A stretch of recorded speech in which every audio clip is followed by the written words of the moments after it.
septiembre del 2017. ¿Qué tal? Muy buenos días. Bienvenidos a su programa Contacto Directo. Vamos a revisar quiénes son hoy nuestros invitados.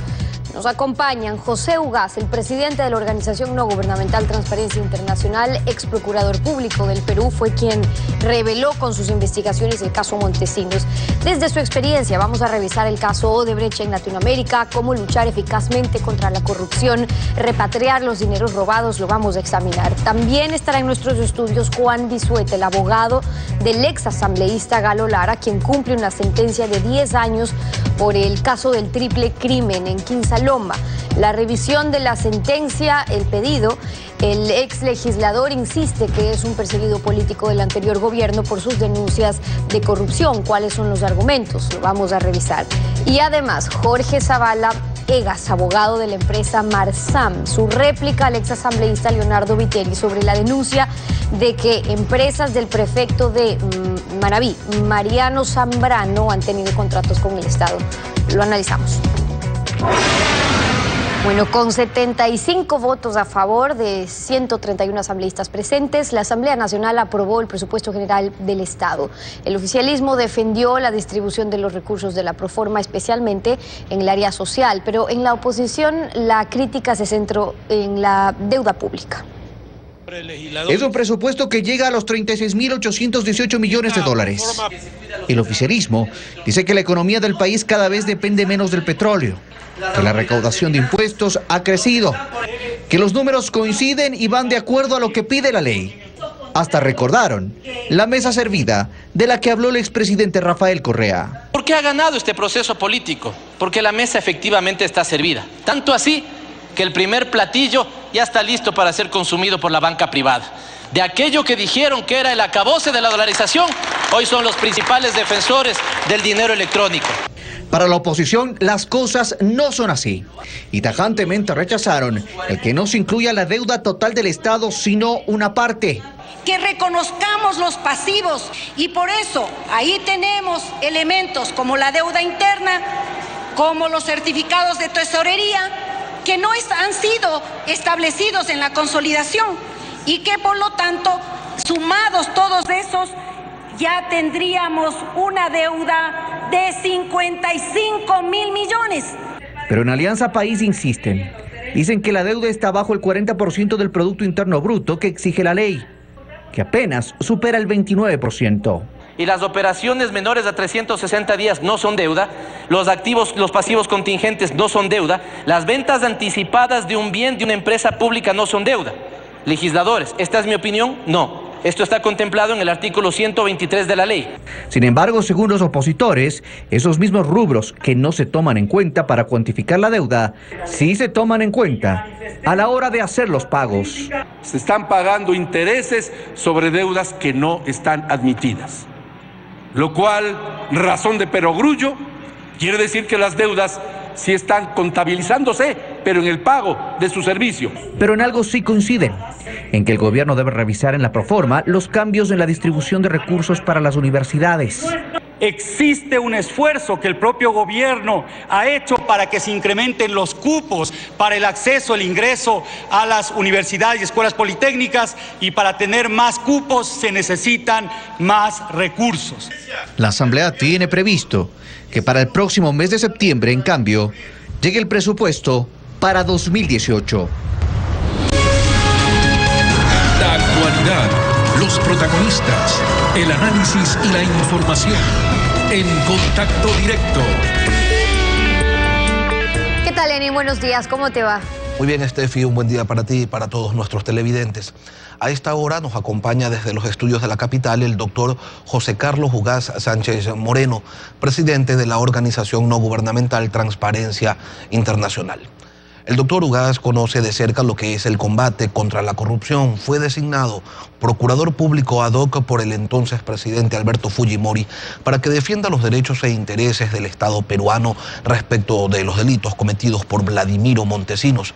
Sus investigaciones terminaron con la captura de Montesinos y el inicio de decenas de procesos judiciales contra un fiscal general del Estado, el presidente del Congreso peruano, jueces del Tribunal Supremo, magistrados electorales, 14 generales de las Fuerzas Armadas, de la policía también, pero no solo contra ellos, sino contra el mismo Alberto Fujimori.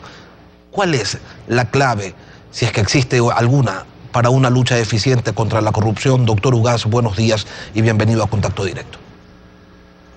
Muy buenos días. Bueno, la primera lección que sacamos del proceso peruano es que para llevar adelante un exitoso proceso anticorrupción se requiere voluntad política, y esa voluntad política es deseable que provenga del liderazgo más alto de un país. Lamentablemente, liderazgo ético y anticorrupción muchas veces son elementos contradictorios, y en esos casos entonces lo que debe ocurrir es que la ciudadanía, la opinión pública y los liderazgos alternativos deben de alguna manera hacerse presente, que es de alguna manera lo que estamos viendo que ocurre en la región. Si miramos lo que está pasando en Centroamérica, en Guatemala, en Honduras, en República Dominicana, en el Caribe, lo que está pasando en Brasil, en el propio Perú actualmente a raíz de este emblemático caso Lava Jato que ha impactado en 12 países de América Latina y 2 países de África, es precisamente eso, una ciudadanía movilizada que viene generando presión y en algunos casos acompañando a fiscales y jueces valientes, profesionales, que están llevando adelante procesos sumamente delicados, porque se trata de casos de gran corrupción en los que los actores son actores muy poderosos, ya sea porque detentan poder político o porque tienen poder económico, es decir, pertenecen a grupos económicos del sector privado. El tema Odebrecht ha sacudido efectivamente a la región entera. Se calcula que están involucrados cerca de 50.000 millones de dólares en la región, pero pese a lo escandaloso del monto en este espacio que es uno de los más desiguales del mundo, observamos, doctor, distintos ritmos en las investigaciones que se están desarrollando en los países donde Odebrecht dejó su huella. Claro, con excepción de Venezuela, donde no se está haciendo nada. Ahora, ¿cuál es el motivo de estos distintos ritmos? Vemos, por ejemplo, que en su país, en Perú, hay hasta expresidentes indicados y otras naciones en donde las cosas avanzan con más lentitud. Tiene usted toda la razón. En primer lugar, yo prefiero llamarlo el caso Lava Jato, porque Odebrecht es solo una de 16 empresas de construcción que han estado involucradas en este gran esquema de corrupción. Están todas las grandes de Brasil, Queiroz Galvao, Camargo Correa, Andrade Gutiérrez y OAS, además de Odebrecht y otras de menor escala. Y el impacto ha sido, como usted dice, realmente de gran dimensión. Evidentemente el país que más ha avanzado es Brasil, que ya tiene 4 años en esta investigación. Ha logrado, por ejemplo, en el caso específico de Odebrecht, que se hayan sometido a esquemas de colaboración 78 altos funcionarios, incluido el presidente de la empresa, que ya fue condenado a 19 años y que está buscando aminorar su sanción. Todos los gerentes generales de estas empresas, de las 5 grandes, están en prisión y colaborando con las investigaciones. Entonces hay un gran banco de datos que reposa en el Brasil y que Brasil está compartiendo con los países. Y ahí es donde viene el problema del diferente ritmo en cada uno. En mi país, Perú, ha avanzado, creo, rápidamente, porque el fiscal de la Nación se dio cuenta de que no era un caso cualquiera, que requería una fuerza de tarea como la que creó la Fiscalía brasilera. Entonces ahora hay un fiscal con un equipo de más de 10 fiscales que están dedicados a tiempo completo a esta investigación, que ha tomado dimensiones siderales en el país. Tenemos, además de Fujimori, que está condenado a 25 años por los delitos que cometió en el pasado, al expresidente Toledo, prófugo de la justicia con orden de extradición, al haber recibido un soborno superior a los 20 millones de dólares, al presidente Humala y su esposa en prisión por haber recibido dinero ilegal para el financiamiento de su campaña, y al expresidente García y al actual presidente Kuczynski también bajo investigación. Yo diría que después de Perú, los países que más han avanzado, Panamá ciertamente ha tenido un avance interesante, aunque lamentablemente el esfuerzo de la fiscal general, de la procuradora Porcel, no está siendo acompañado por una justicia que todavía está vinculada al pasado de Martinelli y está obstruyendo las investigaciones. En países como Guatemala, la CICIG también ha logrado avances importantes, al punto que ahora que iba a investigarse al actual presidente Jimmy Morales, para evitar la investigación, ha declarado persona non grata al comisionado condicionado y se ha creado un escándalo internacional que felizmente ha sido detenido por la Corte Constitucional. En República Dominicana, el capítulo de Transparencia Internacional ha logrado movilizar a miles de personas, más de 100.000 personas movilizadas en lo que se ha llamado la Marcha Verde, exigiendo al gobierno resultados en las investigaciones. Colombia también tiene ya algunos funcionarios públicos en prisión. Hay otros países, como usted bien señala. Venezuela es el extremo de la inacción, es el país donde más dinero ha invertido, se ha invertido para pagarle a Odebrecht, lo cual hace presumir que los esquemas de corrupción son inmensos. Y luego el caso de Argentina, donde tenemos una procuradora general bastante resistente por sus vinculaciones con el gobierno anterior, y Ecuador, que creo que está en una situación expectante. Hemos escuchado con mucho entusiasmo las declaraciones del nuevo presidente y ahora lo que queda es pasar de la palabra a la obra y que efectivamente se empiece a tomar acción, más aún cuando existe sospecha de que los fiscales y jueces en el Ecuador hoy responden más a intereses de quienes estarían del lado de los investigados que de aquellos que deben realmente impulsar las investigaciones. ¿Tiene sentido una fiscalía de cuya independencia se tenga dudas? ¿Es compatible lo uno con lo otro, doctor? Es imposible, es totalmente incompatible, es como el agua y el aceite. El principio fundamental para que una judicatura y un ministerio público funcionen es el de la independencia. Esto es una verdad universal y funciona lo mismo aquí que en Bangladesh. Por lo tanto, si usted tiene fiscales que han sido nombrados, digitados políticamente, más aún, si la cabeza de la fiscalía tiene una relación estrechísima con el líder del gobierno anterior y con personajes que hoy día están siendo investigados, como el vicepresidente, es muy probable que estas investigaciones no avancen. Entonces creo que es deseable, y me parece que el presidente ha insinuado una ruta interesante con la consulta popular, que se proceda a la renovación de los cuadros investigadores tanto de la justicia como de la fiscalía. La delación premiada o atenuante trascendental es la figura legal de moda en América Latina. A estas alturas, centenares de ciudadanos en la región se han acogido a esta en el intento de reducir sus condenas. ¿Qué tan válido llega a ser, doctor, en un momento dado que quien ha cometido un delito se beneficie? En el Ecuador, por ejemplo, así lo determina el Código Integral Penal, de una reducción de hasta el 90% de la pena. Mire, la delación premiada, que nosotros llamamos colaboración eficaz en varios otros países, el Perú entre ellos, ha demostrado ser una herramienta sumamente eficaz. Cuando usted tiene crimen organizado, la mejor forma de poder desbaratar ese tipo de organizaciones es con información que viene adentro, de personas que deciden finalmente apartarse de la organización y colaborar a cambio de un beneficio. Es cierto que en nuestra parte del mundo no ha habido una tradición de conversación y negociaciones con los investigados. Cuando en el Perú propusimos esta ley, se nos acusó en algún momento de estar actuando contra la ética, que era inmoral negociar con delincuentes. Nuestra respuesta siempre fue: lo inmoral es la impunidad. Lo inmoral es cuando uno no puede obtener resultados. Lo inmoral es cuando ni siquiera uno puede saber los delitos que se han cometido porque no tiene la evidencia.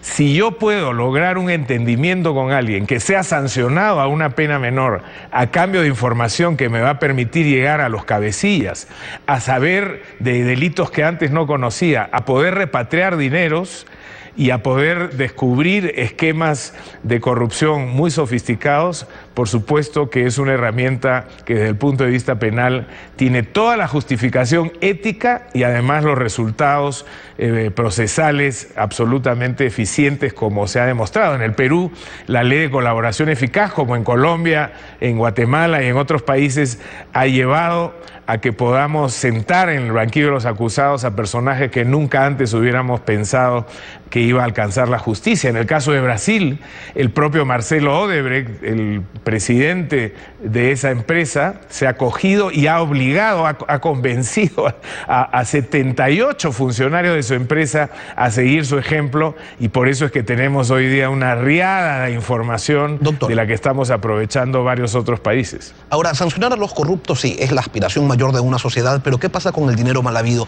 Usted en Perú tuvo una experiencia positiva, logró la repatriación del dinero de esta red de delincuencial, pues, que lideraba Vladimiro Montesinos y logró que se repatrien cientos de millones de dólares de Suiza, de Gran Caimán, de Estados Unidos. ¿Cómo se hace eso? Bueno, hoy día existen reglas mucho más claras que cuando nosotros incluso llevamos la investigación en su momento. En ese entonces Perú, por ejemplo, no era suscriptor de la Convención de Naciones Unidas contra la Corrupción, no teníamos una unidad de inteligencia financiera y no había la infraestructura que hoy día existe para repatriar. La prueba es que en los casos de gran corrupción del pasado, el de Indonesia, el de Filipinas, el de Nigeria, se demoraron décadas en empezar a repatriar dinero de los suizos en pequeñas cantidades. En el caso nuestro, logramos tomar contacto muy rápido con las autoridades suizas y eso nos permitió repatriar en un tiempo récord de muy pocos meses 45 primeros millones de dólares. A la fecha, el Perú ha recuperado más de 350 millones de dólares de un estimado de 600 que puede haberse llevado en la organización de Fujimori y Montesinos. No tenemos una cuenta total, pero ya existe un conjunto de reglas internacionales. El propio Banco Mundial tiene una guía y provee a los países que lo piden de asesoría, hay consultores especializados, hay firmas de abogados que se dedican exclusivamente a esto. En general, hoy día hay muchos recursos para repatriar y de hecho hay muchos países que están recuperando dineros de la corrupción. No es verdad entonces que no se puede. Doctor José Ugaz Sánchez Moreno, presidente de Transparencia Internacional, gracias por habernos acompañado esta mañana. Gracias a usted, buenos días. Buenos días. Son las 7:16. Nos vamos a una pausa y al regresar ya está en nuestros estudios Juan Bisueta, abogado del ex asambleísta Galo Lara, con su pedido de revisión de la sentencia cuando el ex legislador cumple una condena por el caso del triple crimen en Quinsaloma. Lara insiste en su inocencia. Analizamos el caso al regresar. Quédese usted en nuestra sintonía. La realidad probatoria señala que esta asociación ilícita podría ser para cometer peculado, que es causa de destitución del vicepresidente. Lo escribe Alfredo Pino Argote en la revista Vistazo, que ya circula desde hoy. Juan Bisueta, abogado de Galo Lara, bienvenido a Contacto Directo. Muchas gracias por la oportunidad, Tefi. Buenos días. El ex asambleísta Galo Lara fue sentenciado a 10 años de prisión como cómplice por el triple crimen ocurrido en Quinsaloma, en Los Ríos. Está cumpliendo ya esa pena. La defensa del ex legislador ha iniciado acciones para solicitar la revisión de la sentencia. ¿En base a qué argumentos? Aquí lo que hemos presentado la semana pasada es un recurso de revisión que sería el último recurso que queda para presentar dentro de este proceso penal. Nosotros hemos considerado, y hay que recordar, el hecho de que Galo Lara fue beneficiado con una sentencia allá por diciembre del año 2012 que confirmó el estado de inocencia. Lamentablemente, luego de que incluso la Fiscalía llegó al término de la audiencia a señalar que no se había demostrado de ninguna manera la culpabilidad de Galo Lara, sin embargo de ello, producto de una apelación que fue presentada por parte de la acusación, llegó a otra sala de la Corte Nacional y fue esta la que terminó sentenciando a 10 años de reclusión mayor especial. Los argumentos nosotros los consideramos totalmente burdos, Tefi. Acá, por ejemplo, dentro de la sentencia resulta bastante sospechoso, bastante vergonzoso más bien para la Administración de Justicia el hecho de que se señale dentro de esta sentencia en una carilla y media todos los argumentos que sirvieron de fundamento para poder sentenciar a Galo Lara. Dentro de esta sentencia se señala cuestiones totalmente irónicas, como el hecho de que la defensa de Galo Lara no ha justificado el destino que se ha dado a los montos de dinero trasladados desde la cuenta de Geomar Carolina Llanos por parte del señor Adolfo Saldumbide, desde la cuenta de su mujer María Elena Espinosa por pedido de Tito Galo Lara Yepes. Es decir, que en este caso, muy por el contrario de que la Fiscalía tenía que destruir ese estado de inocencia de Galo Lara, tratando de justificar con elementos o medios probatorios que destruyan ese estado de inocencia, sin embargo, en el caso de Galo Lara sucedió todo lo contrario. Le dijeron, usted es culpable, demuéstrenos que es inocente, porque nosotros presumimos que esos dineros que fueron trasladados desde su cuenta a la cuenta de su conviviente fueron utilizados para pagar a los sicarios. Usted ha dicho que hay pruebas, en cambio, que no fueron tomadas en cuenta durante el proceso en el cual se encontró a Galo Lara culpable. ¿Qué pruebas? Bueno, aquí, más allá de este argumento que señala la Corte Nacional de Justicia, lo que nosotros estamos señalando es el hecho de que se consideraron 2 o 3 testimonios, 2 o 3 pruebas testimoniales que fueron aportadas y que de una u otra manera nosotros consideramos de que no debieron jamás ser aceptadas por el hecho de que en primera instancia el mismo tribunal que juzgó a Galo Lara terminó señalando que los mismos no podían ser aceptados de ninguna manera porque en algún caso un testimonio de una de las personas que fue aportada como testigo estrella por parte de la Fiscalía, justamente se trataba de una persona totalmente descalificada que semanas antes había sido presentada ante la opinión pública como uno de los hombres más peligrosos de la provincia de Los Ríos. Ahora, eso es grave porque ustedes están denunciando que hay un supuesto acuerdo entre la Fiscalía y Cedeño, que es a quien usted se refiere, la persona que rindió testimonio en contra de Galo Lara para incriminarlo. Entonces, ¿cómo van a probar esa presunta negociación o ese acuerdo? Bueno, en primer lugar tenemos documentos que justifican, por un lado, el hecho de que la Fiscalía se prestó para este acuerdo con este testigo. Ese documento guarda relación con un informe de policía del Departamento de Criminalística que da cuenta que la Fiscalía ocultó justamente el mencionado informe. Algo muy parecido a lo que sucedió en los últimos meses en el caso de Brecht, cuando el fiscal general termina ocultando un informe de asistencia penal internacional. De igual manera, en este caso, la Fiscalía terminó ocultando un informe de criminalística que daba cuenta que los proyectiles encontrados en el caso de una persona, de un occiso, finalmente coincidían con el arma que estaba registrada a nombre de Alex Cedeño Gilces. Esto nunca lo mencionó la Fiscalía y fue el argumento para haber acudido a la provincia de Los Ríos y haber solicitado de que se le revoque su orden de prisión para trasladarlo al siguiente día a la ciudad de Quito con la finalidad de que rinda un testimonio anticipado, lo cual era improcedente por cierto. Son algunos de los argumentos que ustedes esperan poder exponer. Ahora, en cuanto al debido proceso, el exasambleísta fue detenido en Panamá en junio del 2015, ya son más de 2 años. Fue revocado su asilo territorial en ese país. Recordemos que el gobierno de Ricardo Martinelli fue quien le había concedido el asilo como perseguido político, pero luego fue el mismo gobierno panameño quien retiró el asilo porque ya había una sentencia ejecutoriada en contra de Lara. La Fiscalía dijo que se había demostrado en la audiencia de juicio que Galo Lara financió este pago pactado para cometer el triple crimen, por eso es que se lo sentenció. Y posterior a ello se procedió con la extradición. En el proceso de extradición ustedes han denunciado también que no se cumplió con el debido proceso. ¿Qué pasó en todos estos pasos? Bueno, lo que consideramos aquí que eso simplemente demostró, Steffi, el carácter de perseguido político de Galo Lara. Nunca antes en la historia del Ecuador había viajado una comisión a la ciudad de Panamá de 14 funcionarios del Estado ecuatoriano presididos por el fiscal general del Estado, por el ministro del Interior, por el vicecanciller de la República con la finalidad de conseguir que se revoque en primer lugar este asilo territorial y obtener justamente la extradición. Ya luego simplemente pudimos constatar el hecho de esta persecución inhumana que fue justamente víctima Galo Lara desde el momento mismo de su traslado. La manera en que fue trasladado, totalmente denigrante, humillante, no era necesario de ninguna manera exponerlo ante la opinión pública en las condiciones que fue expuesto por parte de la misma cuenta de Twitter del Ministerio del Interior. Ya luego de ello, pues finalmente lo que hemos observado a lo largo de estos 3 años, nunca antes Steffi, a un detenido se le había privado de su Biblia, nunca antes se le había privado de las visitas que tiene derecho justamente de su abogado,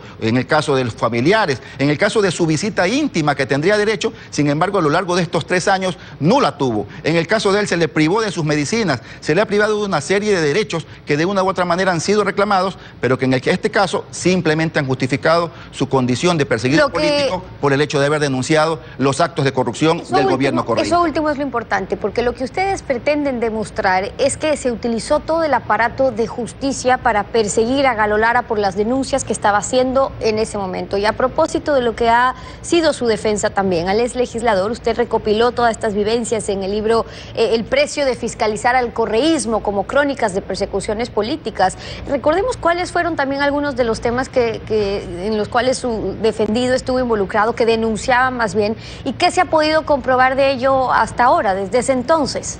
El tiempo le terminó dando la razón al ex legislador Galo Lara, más allá de que en muchos de los casos la Fiscalía General del Estado no hizo absolutamente nada, como en el caso de Pedro Delgado, como en el caso justamente de lo que también denunció Galo Lara en el caso de Petrochina, como lo denunciado en el caso del cheque que apareció luego de $500,000 depositados en la cuenta del hermano, del secretario, del presidente de la Corte Constitucional, y que luego finalmente el fiscal Galo Chiriboga terminó señalando que no había elementos suficientes.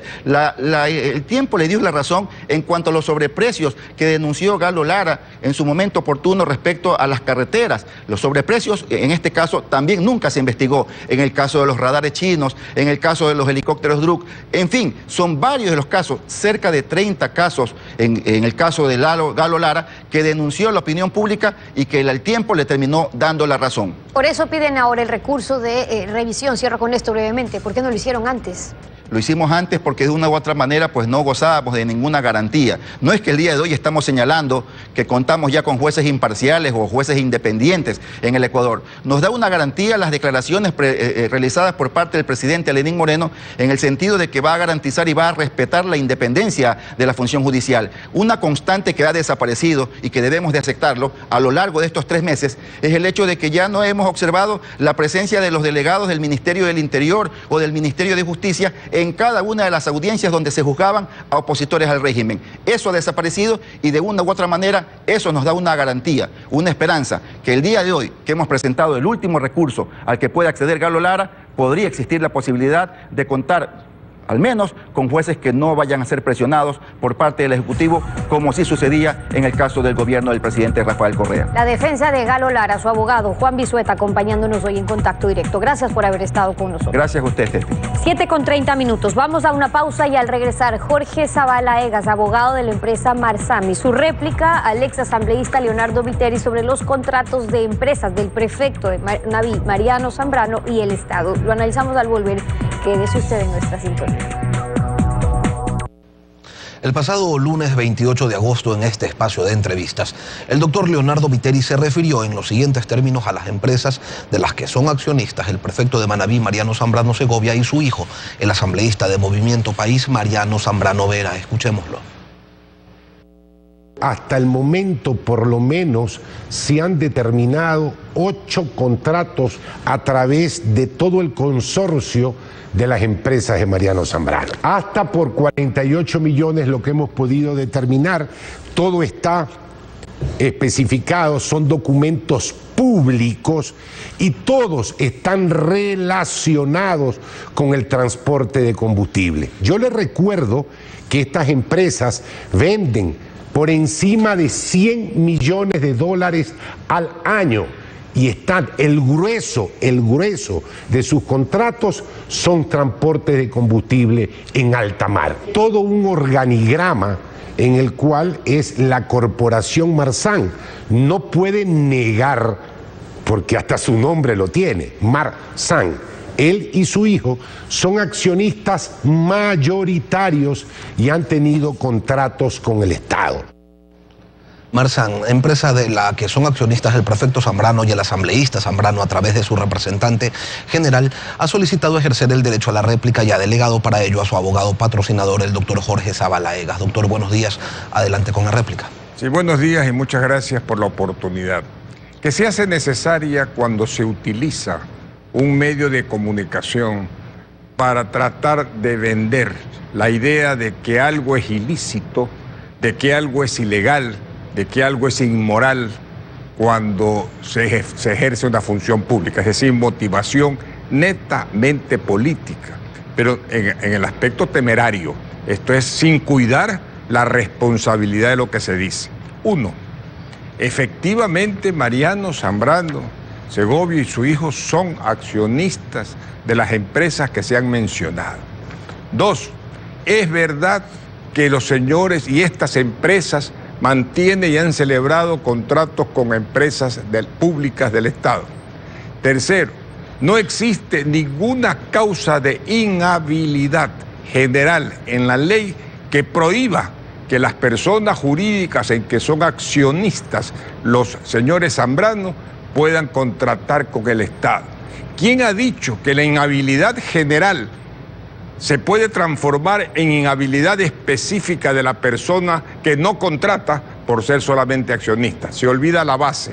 La inhabilidad o la prohibición de contratar es para proteger el ejercicio de la función, en este caso de prefectos y alcaldes, nada más, pero no es para impedir que la persona natural que pasa a ser prefecto o alcalde pueda ejercer una actividad como la de accionista de una empresa con fines de lucro. La LOCEP en su artículo 24, doctor, refiere a las prohibiciones para los servidores públicos y en el literal J señala que no podrán resolver asuntos, intervenir, emitir informes, gestionar, tramitar o suscribir convenios o contratos con el Estado por sí o por interpuesta persona o obtener cualquier beneficio que implique privilegios para el servidor público. Esta prohibición se extenderá también para empresas, sociedades o personas jurídicas en la que el servidor público, su cónyuge, sus parientes hasta el 4º grado de consanguinidad o 2º de afinidad tengan interés. Ese artículo, esa prohibición, ¿no les llega al prefecto Zambrano, al asambleísta Zambrano? No les llega esa disposición porque son esas inhabilidades específicas que se refieren a la entidad contratante con respecto a las personas que usted menciona. Pero aún más, no lo digo yo, está resuelto por el dictamen de la Procuraduría General del Estado de 5 de enero del 2012, que mediante oficio 05783 resolvió el problema en forma obligatoria para la administración pública, diciendo claramente que del análisis que precede se desprende que los servidores públicos y sus parientes comprendidos hasta el 4º grado de consanguinidad y 2º de afinidad, así como las personas jurídicas en que estos tengan participación, están impedidos de suscribir contratos con la entidad en la que al respecto servidor ejerza sus funciones. Ahí está la limitación y la explicación a lo que usted dice. Usted me está diciendo entonces que cualquier funcionario público forma un consorcio, una empresa, pone a una tercera persona de representante legal y puede contratar con cualquier entidad del Estado siempre y cuando sea una distinta a aquella en la que él está laborando. Exactamente, esa es la ley de inhabilidades generales. No se olvide que las inhabilidades son una restricción al derecho al libre ejercicio del comercio, al libre ejercicio de la contratación. Solo puede ser restringida por ley. Y solo puede ser restringida por ley cuando hay una razón que la justifica. Y la razón que la justifica las inhabilidades generales de los prefectos y alcaldes es proteger la función, el ejercicio de la función, pero no quitarle su derecho a que puedan ser partes, socios y accionistas de empresas particulares. Yo lo invito a escuchar también lo que dijo el ex asambleísta Leonardo Viteri sobre uno de los contratos de las empresas de Mariano Zambrano con SELEC, la Corporación Eléctrica del Ecuador. A tal punto que ya en este gobierno, Luis Ruales, gerente general de la SELEC, declara desierto un contrato porque querían seguir transportando combustible y descalifica al consorcio Marsan, Marconsa, los dos de Mariano Zambrano y su hijo, por estar inhabilitados de contratar con el Estado. Su réplica, doctor Zavala. Lo que dice el ingeniero Leonardo Viteri es falso, de falsedad total. No se descalifica por esa razón. Lo dice textualmente. La declaración contenida en el numeral 4 del formulario de la oferta 1.3 que se presenta dentro del periodo de convalidación de errores modifica el modelo de uso obligatorio expedido por el Servicio Nacional. Por esa modificación del texto del formulario que debió llenarse, por ese error de forma, es que se resuelve, como lo dice textualmente, descalificar. No recoge la recomendación de la Comisión Técnica que por unanimidad dijo que se contrate y se dice descalificar la oferta presentada por el compromiso de consorcio tal en conformidad con el numeral 4 del formulario de la oferta 3. Esto es por haber variado el texto en la redacción de lo que decía el formulario y lo que presentaba Mariano Zambrano, las empresas. ¿Cuánto ha contratado Mariano Zambrano, su hijo, sus empresas con el Estado en los últimos 10 años, doctor? Sinceramente desconozco el monto de los contratos, pero le puedo decir que los contratos existen de Marsan, de Marítima de Comercio, de Marcom, de Naviera Marnizán, con SELEC, con Hidrocarburos del Ecuador y Petroecuador, en todo lo que es fletamento de combustible. Desde el 2012 son como 50 millones de dólares hasta el 2016. Hubiera sido interesante saber cuánto han contratado anteriormente. Ahora, usted señala que es legal, pero ¿es ético que el aliado político de un gobierno X contrate con entidades estatales, doctor? A ver, el problema para mí no existe en ese ámbito. Yo no creo que las empresas, en ninguna parte del mundo, para que una persona opte por una función política, prefectos, alcaldes, significa que su especialidad, su actividad laboral tenga que ser abandonada, tenga que ser extinguida para poder ser, cuando no contrata con la actividad donde él ejerce las funciones decisoras.